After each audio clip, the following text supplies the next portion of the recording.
Seja muito bem-vindo à série de vídeos Life is Beautiful. Aqui eu trago conteúdos para que você possa viver uma vida mais leve, equilibrada, mesmo em tempos desafiadores. E se esse é seu primeiro contato aqui, meu nome é Renato Ferreira, sou empresário há mais de 30 anos e adoro viver essa vida intensamente.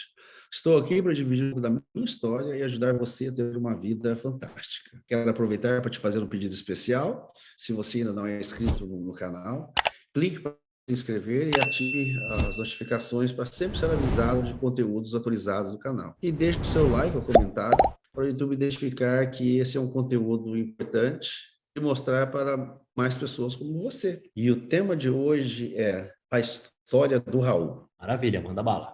Bom, hoje, eu quero aqui dividir, na verdade, esse texto não é meu, mas é uma história muito inspiradora e real, que eu quero dividir com o pessoal aqui. É um texto do Max Geringer, da CBN, e ele fala sobre a história do Raul. E aí ele diz o seguinte, né? Durante a minha vida profissional, eu topei com algumas figuras cujo sucesso surpreende muita gente. Figuras sem um vistoso currículo acadêmico, sem um grande diferencial técnico, sem muito network ou marketing pessoal.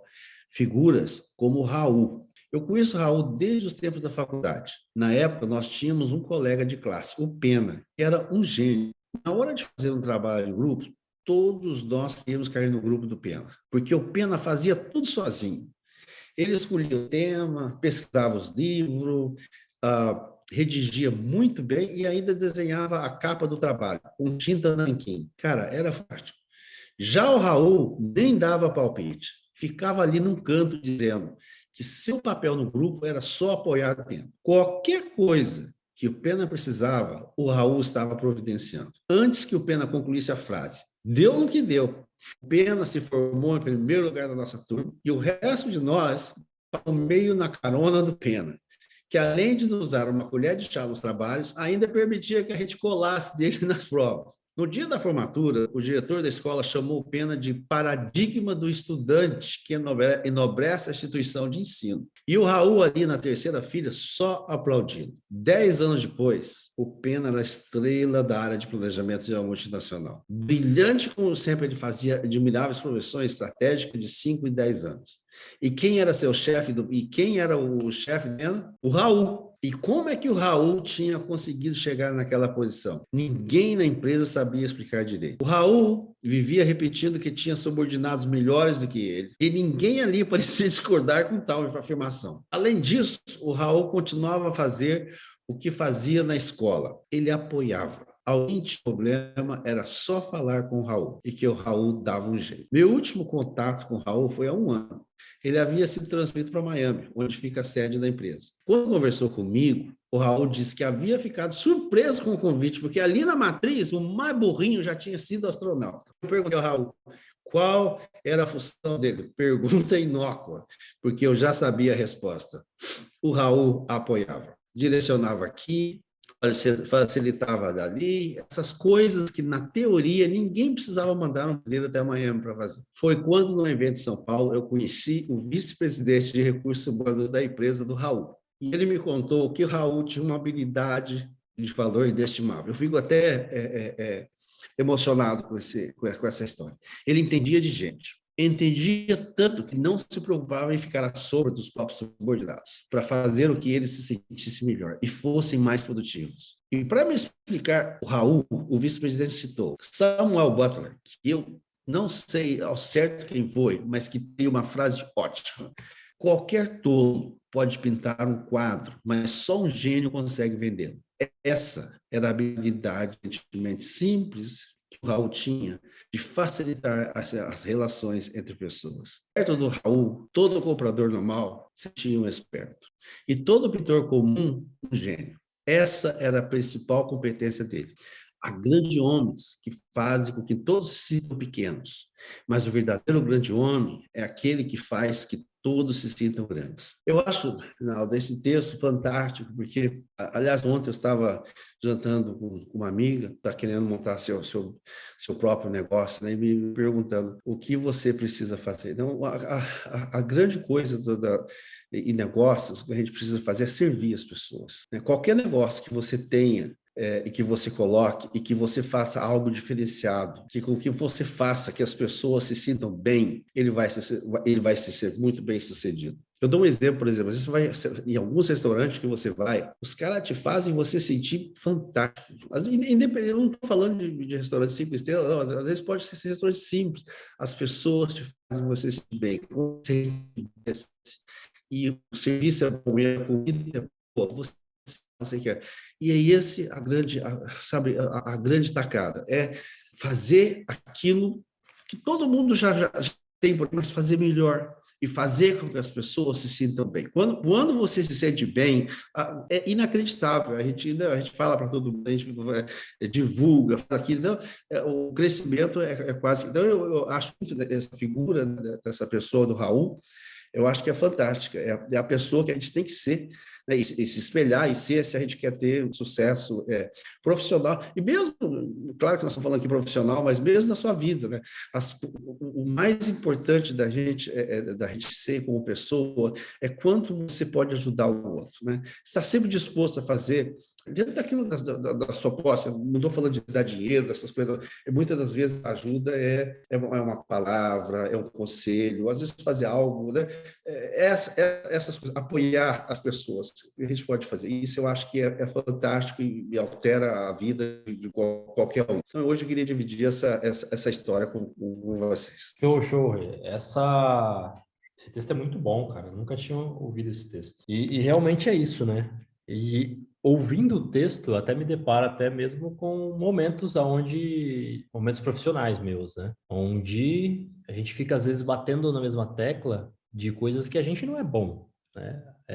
A gente tem que fazer aquilo que a gente é bom em fazer, porque a gente não vai conseguir fazer tudo, não vai ser possível fazer tudo, você não vai ser bom em tudo, vai ter alguém sempre melhor que você em alguma coisa, e às vezes a pessoa tem mais habilidade para outra coisa. Por exemplo, eu sou muito bom comunicador, eu sou muito bom em palco, eu sou muito bom conversando com pessoas, eu sou muito bom aqui numa entrevista de improviso, por exemplo. Eu não preciso de scripts, não preciso me preparar mentalmente, eu tenho uma parte de escuta muito boa, presto muita atenção nas coisas e consigo desenvolver muito bem os assuntos mediante ao que eu ouço. Então, eu sou muito bom nisso. Só que eu já não sou muito bom com organização. Eu preciso de pessoas do meu lado que são organizadas, porque como eu tenho muitas ideias, eu deixo as coisas se perderem. Então, eu pego pessoas do meu lado para poder ser os meus penas, né? Eu sendo o Raul. De fato, isso é muito importante, né? No final das contas, são pessoas. As pessoas, elas não compram de CNPJs, né? Elas compram de pessoas, elas aderem ideias de pessoas, né? Nando, o verdadeiro líder não é aquele que lidera pessoas. O verdadeiro líder é aquele que forma novos líderes, né? É um pouco sobre isso aí, né? Quando você dá esse poder às pessoas, onde que você está além de você, que você quer ensinar as pessoas, ou se fazer elas se sentirem grandes, é uma história. Essa aí, e aí é um líder que você tem, é uma pessoa que você tem para sempre com você. Vai estar contigo sempre. Maravilha, sim, com certeza, com certeza. E, Rê, dentro da tua jornada, por exemplo, várias vezes você foi Raul, várias vezes você foi Pena, o que você acredita que mais predominou na sua jornada? E, de repente, se você quiser contar alguma história onde você foi mais Raul e o negócio deu muito bom. Bom, a gente tem que ter, eu acho que um pouquinho do chapéu dependendo da situação. No início da minha carreira, eu acho que eu fui um Pena tentando fazer tudo aquilo que eu podia fazer e sempre pensando mais à frente, né? Quando a gente começa a ter um pouco mais de experiência, você entende que para liderar as pessoas, realmente é isso que você tem que fazer. Não só liderar ou você na área comercial, é muito importante você ser orgulho, que as pessoas querem se sentir bem, que as pessoas têm uma definição de que por si elas querem comprar algo ou querem fazer alguma coisa, mas ela quer sentir que ela foi realmente ajudada a fazer isso. A gente muitas vezes em lojas e coisas assim, você vê pessoas que a gente fala que é tirador de pedido. O cara está lá só para fazer o pedido. E não é a verdadeira venda não é essa. A verdadeira venda é aquela com que você convence aquela pessoa, convença você de que aquele produto ou aquele serviço é bom, e aí com isso você convence aquela pessoa que isso é bom. Esse é o verdadeiro vendedor, né? Esse é o verdadeiro Raul que seja. E para fazer isso, às vezes não é uma coisa que nasce com a gente, você precisa ser treinado. Eu sou muito grato por um treinamento que eu tive com Phoenix, Arizona, Tom Hopkins, e ele ensinava todo mundo a ser um Raul. E essa talvez foi uma das melhores coisas que me aconteceu. E, na verdade, foi assim, eu comecei num trabalho, sendo pena, né, que eu me lembro claramente, eu estava determinado a ser vendedor. Eu trabalhava numa uma gráfica que era especializada em fazer manuais de empresas grandes, tipo American Express, Coca-Cola, o repórter anual disso para o stock market. E os caras tinham era a melhor qualidade de impressão nos Estados Unidos, aí tinha uma fila de clientes, assim, e os vendedores de lá, eu me inspirava dos caras, que era fantástico, todo mundo andava de Ferrari, Porsche, os caras ganhavam muito dinheiro com aquele negócio. Aí eu falei, caramba, embora eu não gostava do negócio, né, mas assim, eu quero ser um vendedor. Né? E aí eu saí dessa empresa, consegui um emprego, mal falava inglês. Eu me lembro que, nessa época, eu fui nesse lugar, tinha uma pequena gráfica, né? Eu tinha um aviso no jornal para ser vendedor, e eu me apresentei lá, fiz a entrevista, meu inglês ainda era terrível. Eu sei que no final o cara voltou para mim, tipo assim, qualquer coisa te chama. Eu senti que aquilo não era o candidato. Né? E aí eu me lembro como se fosse hoje esse dia. Eu não sei se você se lembra, tinha uma série antigamente que chamava Os Detetives, e um deles chamava Columbo. E ele tinha uma técnica que era fantástica, né?